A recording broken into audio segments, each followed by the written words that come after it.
Hello everyone, good morning. সকাল সকাল দেখো এক গ্লাস গ্লুকন্ডি গোলা জল খেয়ে নিলাম।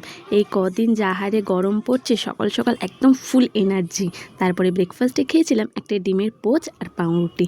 তারপর রান্না করার পালা। আজকে না বাড়িতে এঁচোড় আনা হয়েছিল। আজকে রান্নাবান্নাটা কেমন জানি একটা হয়েছে। তো দেখো আজকে রান্না করেছিলাম নিম পাতা ভেজেছিলাম আলু দিয়ে মাখার জন্য, আর শাক ভেজেছিলাম, আর করেছিলাম এঁচোড় চিংড়ি। এঁচোড়টা না আজকে যেন একটু বেশি সেদ্ধ করা হয়ে গেছে, তার জন্য একটু গলে গলে গেছে।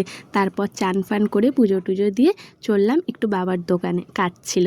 তো দেখো আগে কোনো দিনও তোমাদের সাথে বাবার দোকানের ভিডিও শেয়ার করা হয়নি, আজকের দেখালাম। তো মোটামুটি অনেক বেলা করেই তো গেছিলাম, অনেক মাছই শেষ হয়ে গেছিলো, তাও কিন্তু অনেক মাছ ছিল।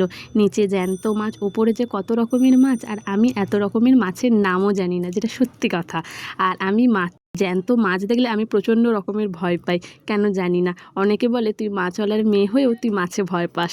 তো যাই হোক, আমি দোকানে যাই না যেহেতু, সেইভাবে আমি অভ্যস্ত নই। তারপরে ভাইয়ের সাথে চললাম একখানা মাছ ডেলিভারি দিতে। যাদের বাড়িতে গেছিলাম তাদের বাড়ির সামনে না এই গাছটা ছিল। এই গাছে যে ফুল হয় আমি আগে কোনো দিনও জানতাম না। আর ফুলটা এত সুন্দর, মনে হলো যেন একটু ক্যামেরা বন্দি করে রাখি, তোমাদের সাথে শেয়ার করব। যাই হোক, বিকালে না আমাদের এখানে কিন্তু ভালোই বৃষ্টি হয়েছে।